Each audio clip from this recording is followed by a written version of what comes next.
jumping straight in, I'm going to prime.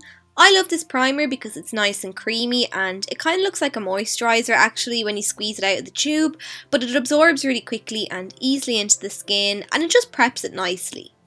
Next, I'm mixing two foundations together to achieve the effect that I want. My skin's a little flaky at the moment, so it wouldn't suit the Colorstay on its own because it's very matte. The Rimmel gives a dewy finish, so by mixing the two of them together, I'm hoping for a satin finish. I'm mixing more of the Colorstay in than the Rimmel foundation because I'll still have the coverage. One is full coverage, which I like, and the other is light to medium. They work great as standalone products, but I'm being a bit awkward today and personalising my foundation, which you can of course do. The foundation part for me is a little time consuming because I like to work in sections and build the product up in light layers just because I find it lasts better and looks better than if I had have went in with a lot of foundation in one go. Now I'm going in with the Wet n Wild Coverall concealer palette and I'm taking the concealer and adding this over any blemishes that are peeking through the foundation. You could have colour corrected prior to foundation with this wheel, but to be honest I don't think the vast majority of people actually need to colour correct. Then I'm going to add a little more coverage to underneath the eye area using the Catrice Liquid Camouflage Concealer, and because this is lighter than the foundation, it's going to add a brightening effect to that area as well. If there's one thing you pick up from this video, let it be the concealer. It's honestly one of the best I've used and it's so affordable as well. Now I'm going to set everything in place so that I can move on to the powder products, and to do that I'm using the Catrice Prime and Fine Mattifying Powder. Now this claims to be translucent, but I find there is a slight hint of colour to it, but I don't mind because it's like, surprise, extra coverage. Then I'm going to bronze up the skin using the Bourjois chocolate bronzer. I don't usually bronze the skin, I just contour, but I thought I'd give it a go and add some warmth to my skin first for a change. The reason I chose this one was because it's sheer but buildable, so I knew that I wouldn't go overboard with the product.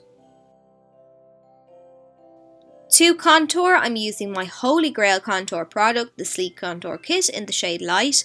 Now, I like a quite sculpted look, but if you don't want the shading to be as obvious as mine, you can apply the bronzer or the contour, so one or the other or none at all. For blush, I'm taking the shade Pomegranate from Sleek as well, and I'm applying this to the apples of my cheeks and then blending it back into the other cheek products. And this blush is gorgeous, especially for this time of the year.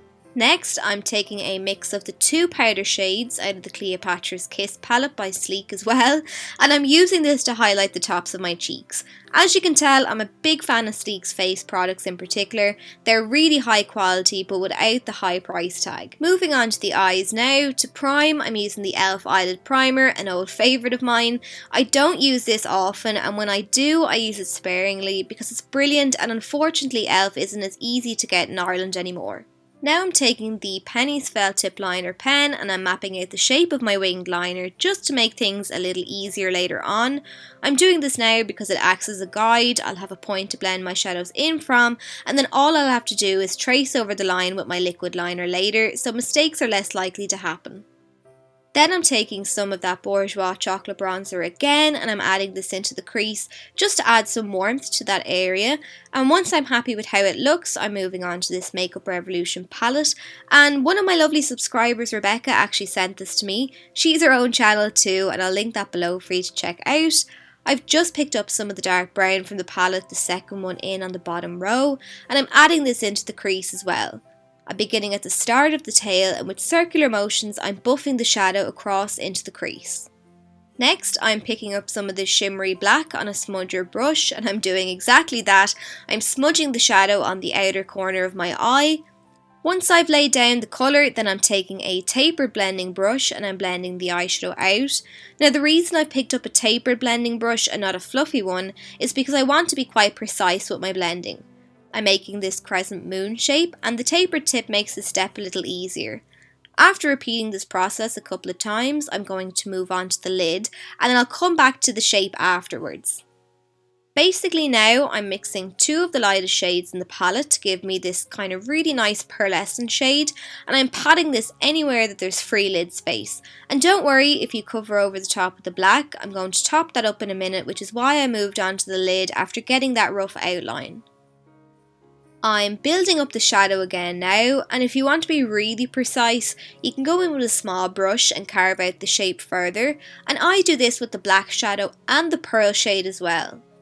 I want to add a little more sparkle to the lid, so I'm taking some of the Collection Glam Crystals liner.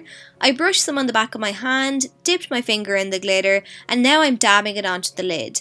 And I really like the effect it gives. It's more subtle than if I had painted it on with the brush, but for me it just gives the right amount of sparkle.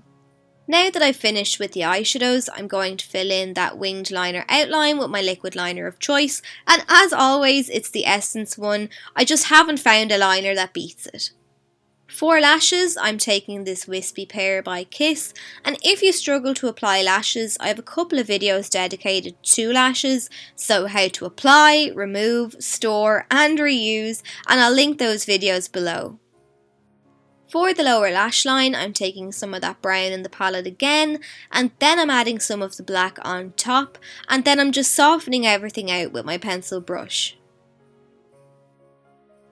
Any lip colour would go with this eye makeup look, but I'm going for a kind of nude glam look today, so I'm keeping the lips quite muted. I'm starting off by lining the lips with this Penny's Nude Lip Liner, and then I'm filling in the lips. To pale the lips down a little, I'm patting a small amount of this Essence lipstick on top, and to add a touch more colour and to give a glossy sheen, I'm using this kind of chubby stick looking thing by Wet n Wild, and then to finish off the look I'm adding a couple of coats of mascara to my top and bottom lashes, and then that's it.